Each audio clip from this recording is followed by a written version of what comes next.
O nosso vídeo versa sobre a força do amor. Quero convidá-los para juntos inclinarmos a fronte e buscarmos a presença de Deus.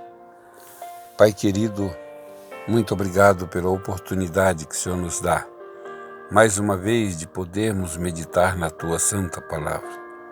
Te pedimos o perdão de nossos pecados, te pedimos que nos fales aos nossos ouvidos, de forma a ouvirmos a Tua Santa Voz. Aperfeiçoa-nos para Ti, Senhor, segundo o Teu beneplácito, segundo o desejo do Teu coração.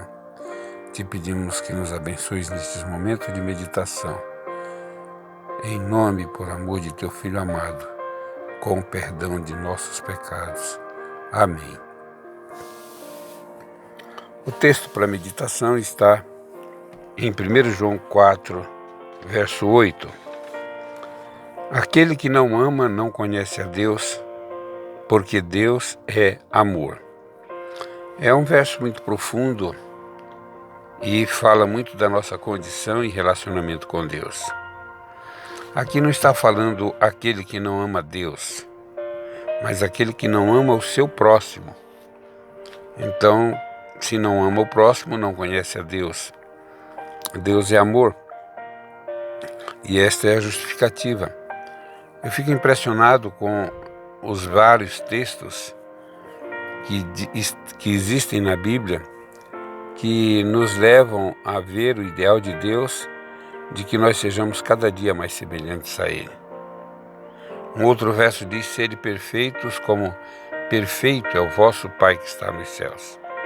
Então veja bem, Deus quer que a nossa perfeição seja semelhante ou igual à perfeição de Deus.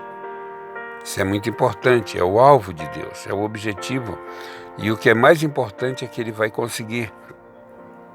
Um dia Ele virá nas nuvens dos céus com poder e grande glória, com milhares dos seus santos anjos, fará soar a sua voz e ao toque da trombeta vai permitir que aqueles que morreram em Cristo ressuscitem para a vida eterna, perfeitos, íntegros, semelhantes em caráter ao nosso Deus Criador dos céus e da terra, plenos de amor. Mas para chegarmos neste nível, por ocasião da segunda vinda de Jesus nas nuvens dos céus, precisamos exercitar este mesmo amor hoje. Quero contar-vos uma experiência interessante. O casal, eles eram noivos e se preparavam para o casamento quando o pai da noiva descobriu que o rapaz era dado ao jogo. Decidiu se opor à realização do matrimônio a pretexto de que o homem que se dá ao vício do jogo jamais seria um bom marido. Contudo, a jovem obstinada decidiu se casar, mesmo assim, e conseguiu, fazendo valer a sua vontade, vencendo a resistência de seu pai. Nos primeiros dias de vida conjugal, o rapaz se portou como um marido ideal. Entretanto, com o passar dos dias, sentia crescer em si cada vez mais o desejo de voltar à mesa de jogos. Certa noite, incapaz de resistir, retornou ao convívio de seus antigos companheiros. Em casa, a jovem tomou um bordado e ficou aguardando. Embora ocupada com o trabalho manual, tinha os olhos presos ao relógio. As horas pareciam passar cada vez mais lentas. Já era alta a madrugada quando o marido chegou. Nem disfarçou a sua irritação por surpreender a companheira ainda acordada. Logo imaginou que ela o esperava para censurar a sua conduta. Quando ele a interrogou sobre o que fazia aquela hora, ela, com ternura e bondade na voz, disse que estava tão envolvida com seu bordado que nem se dera conta da hora avançada.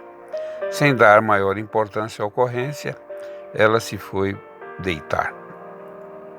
No dia seguinte, quando ele retornou, ainda mais tarde, da casa de jogos, a encontrou outra vez a esperá-lo. Outra vez acordada? Perguntou ele, quase colérico. Não quis que fosse se deitar sem que antes fizesse um lanche. Preparei torrada, chá quentinho. Espero que você goste. E sem perguntar ao marido onde estivera e o que fizera até aquela hora, a esposa o beijou carinhosamente e se recolheu ao leito. Na terceira noite, ela o esperou com um bolo delicioso, cuja receita lhe fora ensinada pela vizinha. Antes mesmo que o marido dissesse qualquer coisa, ela se prendeu ao pescoço dele, abraçou-o e pediu que provasse da nova delícia. E assim, sucessivamente, todas as madrugadas, a ocorrência se repetiu. O marido começou a se preocupar. Na mesa de jogo tinha o pensamento menos preso às cartas do que a esposa, que o esperava pacientemente como um anjo da paz. Começou a experimentar uma sensação de vergonha, ao mesmo tempo que indiferença e quase repulsa por tudo quanto o rodeava. O que ele tinha em casa era uma mulher que o esperava toda madrugada para o abraçar e lhe dar carinho. E ele, ali, naquele lugar, aos poucos foi se tornando mais forte aquele incômodo. Finalmente, um dia, de olhar vago e distante, como se tivesse diante de si outro cenário, o rapaz se levantou de repente da mesa de jogo. Como se cedesse a um impulso quase automático, retirou-se para nunca mais voltar. Nos dias de hoje, é bem comum os casais optarem por se separar, até por motivos quase ingênuos. Poucas criaturas decidem lutar para harmonizar as diferenças, superar os problemas em nome do amor, a fim de que a relação matrimonial se solidifique. Contudo, quando o amor se expressa, todo o panorama se modifica. É difícil a alma que resista a expressões do amor, porque o amor traz a mensagem da planificação, do bem-estar, da alegria.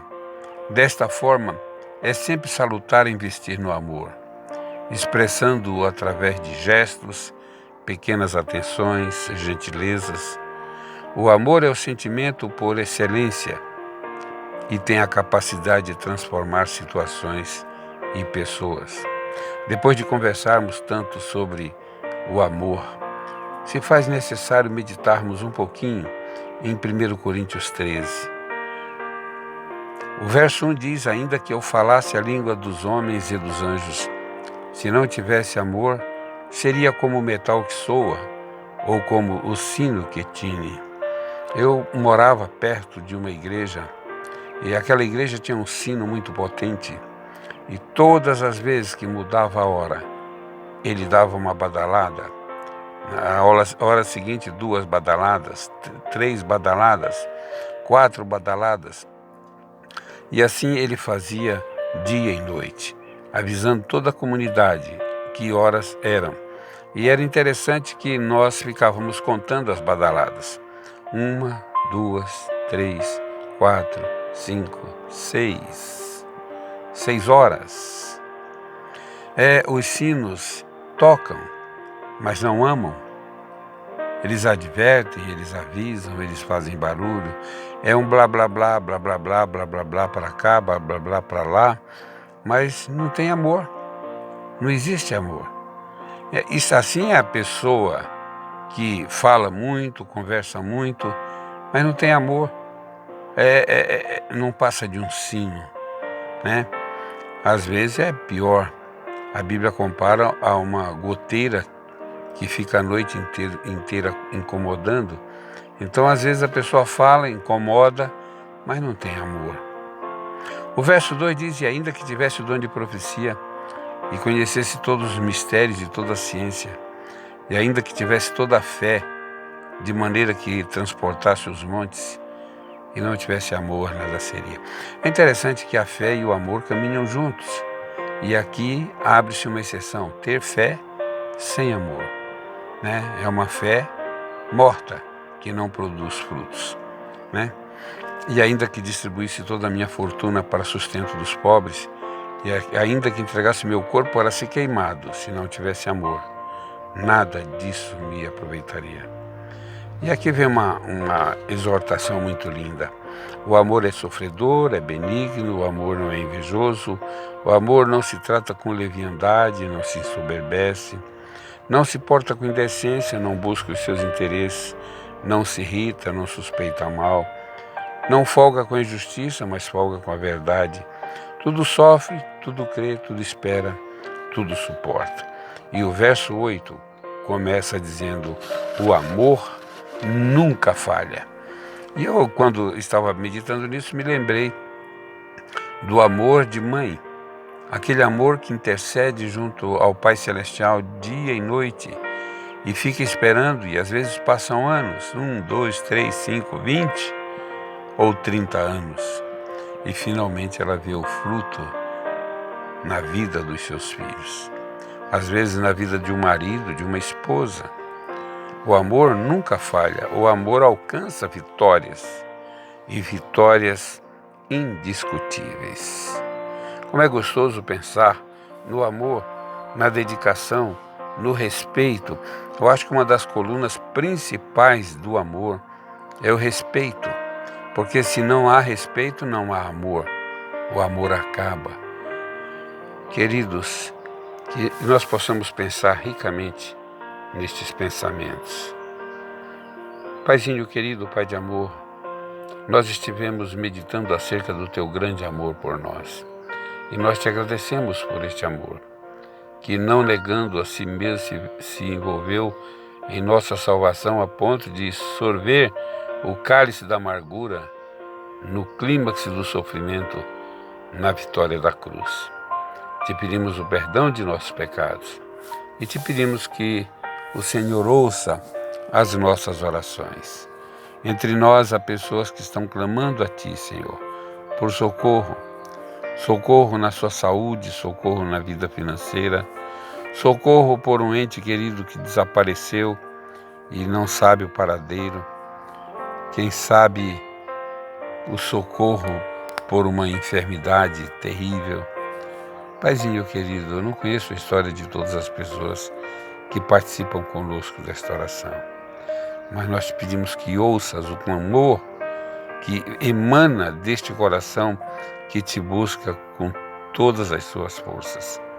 Vem atender a nossa prece, vem responder às nossas orações, porque, Senhor Deus, o Senhor nos ama e ama muito, e nós queremos aprender acerca deste amor.